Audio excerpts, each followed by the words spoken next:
এক মিনিটের মধ্যে শেষ করি।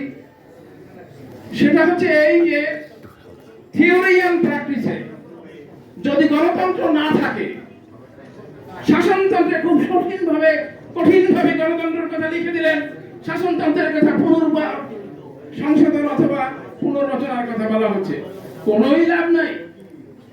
যদি দলে গণতন্ত্র না থাকে, ব্যক্তিতে গণতন্ত্র না থাকে, আপনি বলবেন গণতন্ত্রের কথা এই শেখ সাহেবের মতো।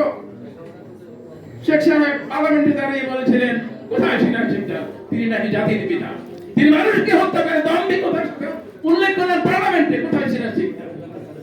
পরে তিনি বাকশাল করেছিলেন, গণতন্ত্রের কবর রচনা করেছিলেন। অর্থাৎ তার মনে বুকে গণতন্ত্র ছিল শুধুমাত্র ক্ষমতা গ্রহণের বাহন।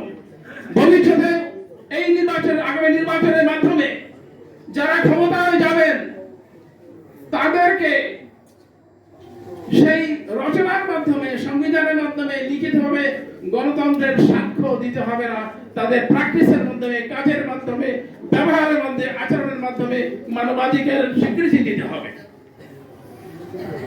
সেই স্বীকৃতির জন্য আমরা চেষ্টা করেছি বাংলাদেশের রাজনৈতিক পরিমণ্ডলকে এখানে হাজির করার জন্য।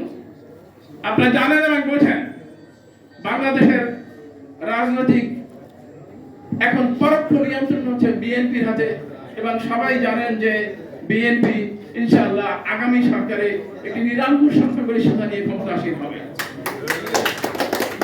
সুতরাং আমরা বলবো যে আর গভর্নমেন্ট ইন ওয়েটিং, তারা হচ্ছে অপেক্ষমান সরকার।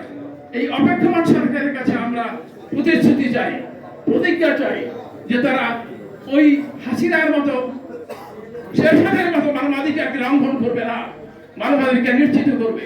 মানবাধিকার নিশ্চিত হলে গণতন্ত্র নিশ্চিত হবে, আমার জীবনযাপন, আমার অর্থনীতি, রাজনীতি সবকিছু নিশ্চিত হবে। সুতরাং সেই দিকে লক্ষ্য করে আমাদের মানুষেরা যেন ভোট দেয়, সেই অনুসারে মানুষেরা সেইভাবে কাজ করে।